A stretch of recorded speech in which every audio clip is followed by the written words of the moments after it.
Y'all, I am currently feeling so anxious right now, so nervous.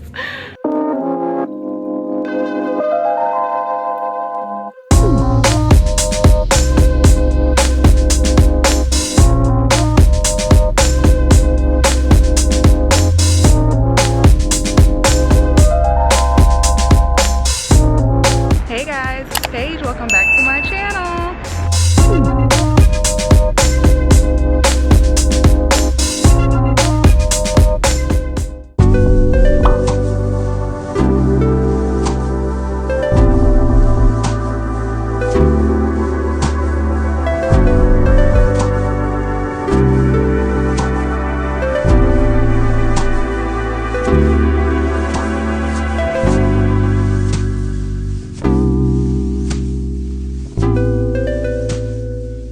Hey guys, it's Paige. Welcome back to my channel. Y'all, I am currently feeling so anxious right now, so nervous.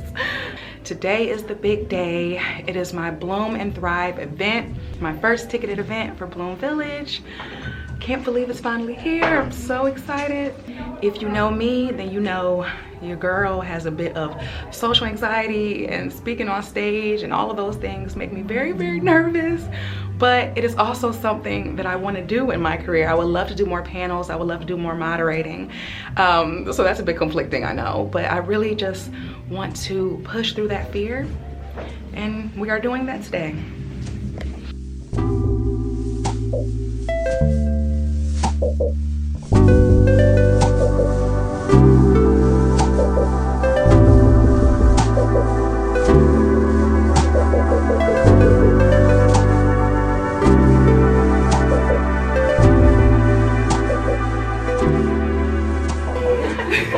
Hi everyone, welcome to Bloom and Thrive. I'm Paige Mariah and I'm the founder of Bloom Village, and I will also be your moderator this evening for our panel. I've been wanting to host a panel and networking event like this since I founded Bloom Village over 2 years ago. So I want to say a huge thank you to St. Ames for providing the space and making this all possible. So Bloom Village was created basically to provide a wellness space for recent graduates and young professionals who are unapologetically prioritizing their joy and fulfillment. So that'll be a major theme of tonight's conversation, prioritizing your joy and fulfillment and wellness throughout your career. So I would love to introduce to you our two panelists. First we have Marlise Estella, MD. She is an occupational health, internal medicine, and lifestyle medicine physician. She is currently the Senior Vice President of Health and Chief Medical Officer at BP.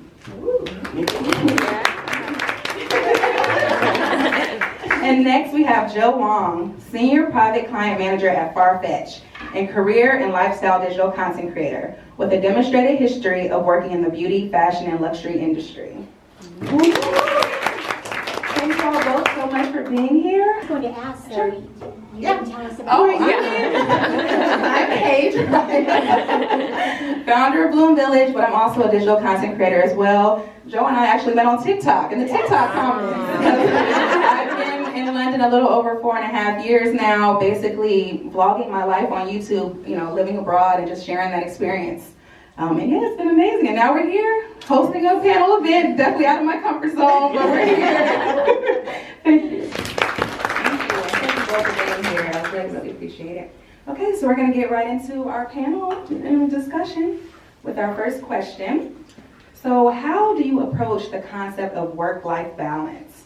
How do you ensure that your personal life and your interests coexist with your professional responsibilities? Whoever wants to go first. Work-life balance, how do we maintain it? So I think I've really tried to focus on work-life integration. Maybe it's semantics, but I'll tell you what it means. I've been able to do most of the things that I want to do and have the opportunities that I want in life, but I have not been able to have it all at the same time. So the first thing that I would say is you really do have to sort of look at your life in phases. And I think part of the challenge now, especially with social media, we see everything happening so fast. And it kind of creates a desire for us to feel like we have to do everything now. So the first thing I would have to say is just be patient. You're gonna live to be 100. You know, that's what science is today. You're gonna make it to 100 if you're doing even the basic things. So take your time and realize that it's all about planting season. I think something that's really interesting, and I know maybe some of you can kind of speak to this, is really make sure you have your own identity. For a long time, my job was my identity. Like, I would meet somebody and so quickly want to tell them my role and my job and who I am. And what I realized is I didn't have my own internal balance. Like, I didn't know who Joe was. I was the manager that I used to manage all the MAC cosmetic stores in the Caribbean, but I was the girl that managed MAC. And nobody knew anything about me, what my interests were, what my hobbies were, what my passions were. So when I made the switch over to Farfetch after 14 years with this company, I said, I'm gonna take time to learn who I am. And now when I meet people, I'm Joe Wong, and I have all these loves and interests, but I also happen to work at Farfetch, and this is what I also happen to do. So I really encourage, like, learn about yourself and be proud of, like, your own branding and identity, and then let your career be a layer of you, not all of you, because that's where you lose yourself. I've made a conscious effort to say, I am better at work when I am recharged. So actually working 60, 70 hours a week, I was making mistakes. I wasn't my full self. I didn't hit my full potential because I was exhausted, right? And now that I have very, very clear boundaries, I am better at work. I work less, but I'm more effective and impactful at work than I ever was when I used to work 60, 70 hours.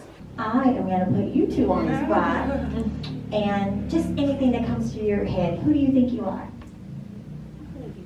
That's a great question. Because it's actually something I've been trying to figure out myself lately, because, you know, being a digital content creator, I create content around specific subjects. So at one point it was about my weight loss journey and my fitness journey.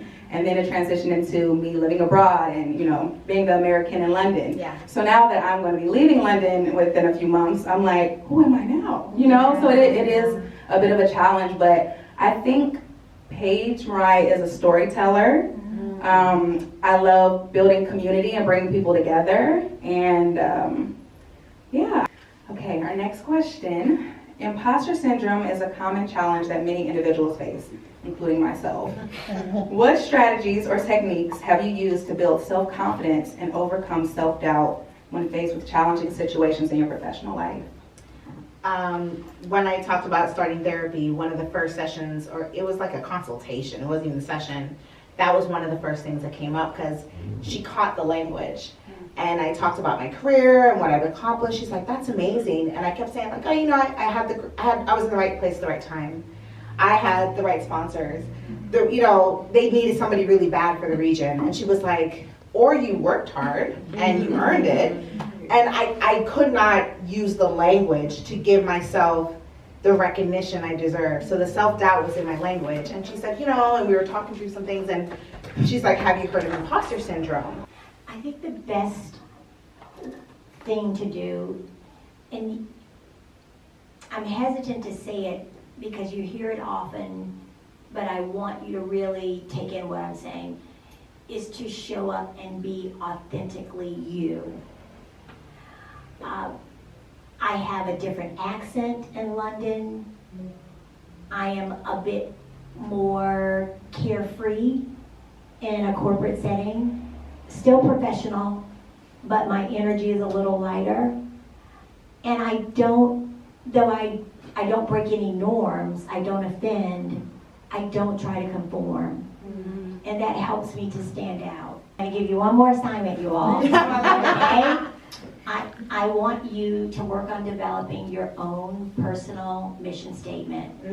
So one of the things that really helps me, not just in work and life, is I am committed to one thing every single day, whether or not I'm at work or it's off, and it's easing human suffering. Yes. That's what the whole sunbeaming thing is like. And if you look at the thread of my life, that's probably why I chose to go in medicine. Every day, if it's a work task, am I making it easier? Am I easing suffering? Am I consoling? Am I supporting? That's kind of my guiding principle. If I die tomorrow, that's what I hope that I did. And when you have something like that, you don't have to think about whether you're at work or whether you're out, because you know what you're waking up and what you're hoping to achieve with every single second that you work.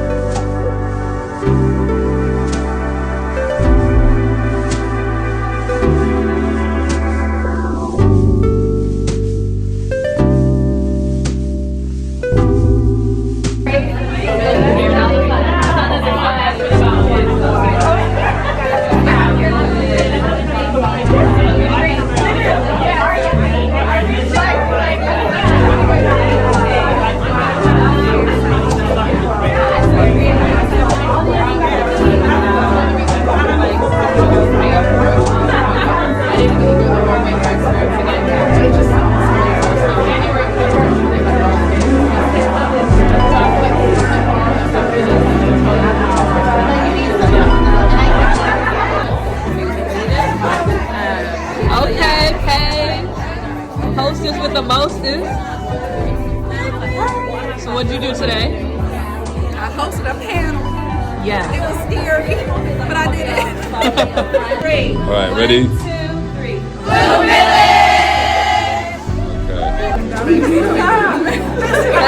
That's your video.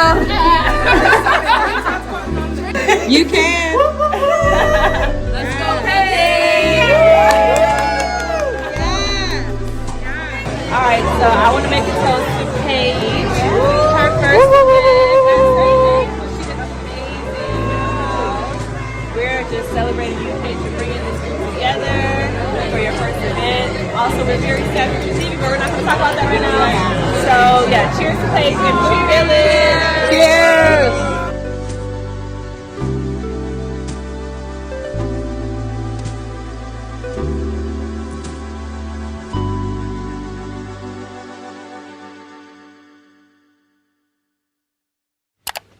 Hey y'all.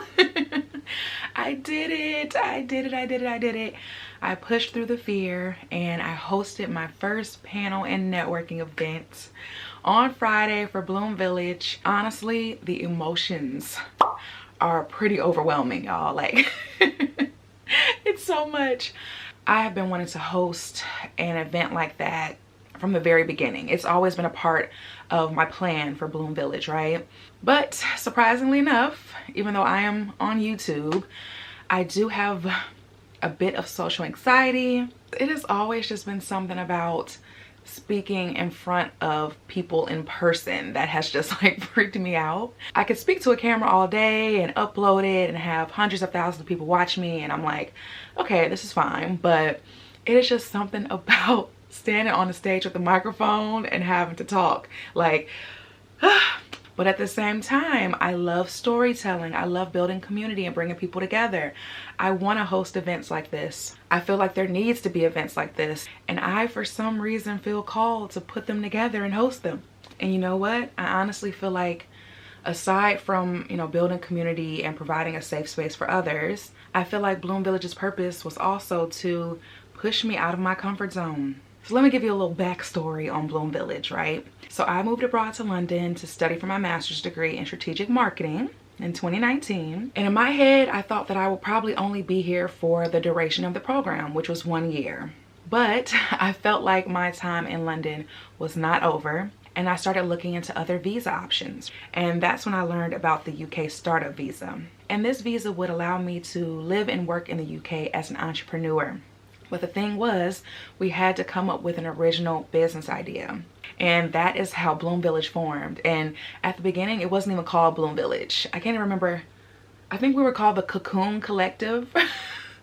Something like that. I'm kind of glad we didn't stick with that. But it eventually became Bloom Village. I decided I wanted to create a wellness community and space for recent graduates and young professionals who are unapologetically prioritizing their joy and fulfillment.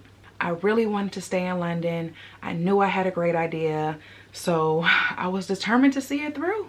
Even though I knew it was going to take me doing a lot of things that were outside of my comfort zone. And I basically had to participate in this like entrepreneurship competition. Y'all, it was such a stressful period in my life, okay? Because I had to get on stage several times and pitch my business idea.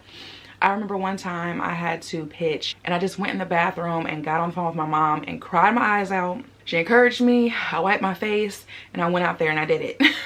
It was such a competitive process, y'all. I didn't know how it was gonna work out. But after my final pitch and my final interview, I ended up securing the visa and I was so excited, y'all. I was so happy. And then we had an opportunity to apply for the COVID extension and I had to pitch and interview again.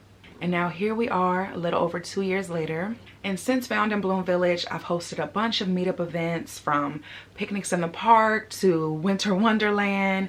But I have always wanted to provide more value, and I knew that I wanted to host a panel and networking event. And I am just so happy. I'm just so overjoyed that it finally all came together and I was able to make this idea that I've had in my head for years come to life. I honestly couldn't have done this without St. Ames and their team, Lois and Angelique. Oh my gosh, like the venue was beautiful and so perfect for a Bloom Village event. I mean, did y'all see all of the flowers? Like, it was beautiful. I am honestly so proud of myself, y'all. Like, I feel like I did a really good job. And nerves aside, I honestly really enjoy doing it. It just all worked out and I am so eternally grateful. And if you are one of my subscribers or followers who attended the event, like, thank you so much. Thank you so much. Like, you have no idea how much the support means to me. I'm sure I spoke to all of you there at the event, and I spoke to a few of you like on Instagram DM after, and I'm so happy to hear that you love the event and that you love the panel and the insight and advice. That's all that I could have ever asked for. So yes, this was like the top thing on my list to complete before I left London, and check. Right at the very end too, but we did it. But yeah, guys, I mean, now that I have checked that off of my London bucket list, I feel like I can start focusing on all of the many things that I have on my to-do list before I go. And at the top of that list is figuring out what I'm gonna do with all this stuff, because there's no way it's all coming back with me to the US. And as always, thank you all so much for watching. If you enjoyed today's video, don't forget to give me a thumbs up, hit that subscribe button, and I'll see you all in the next one.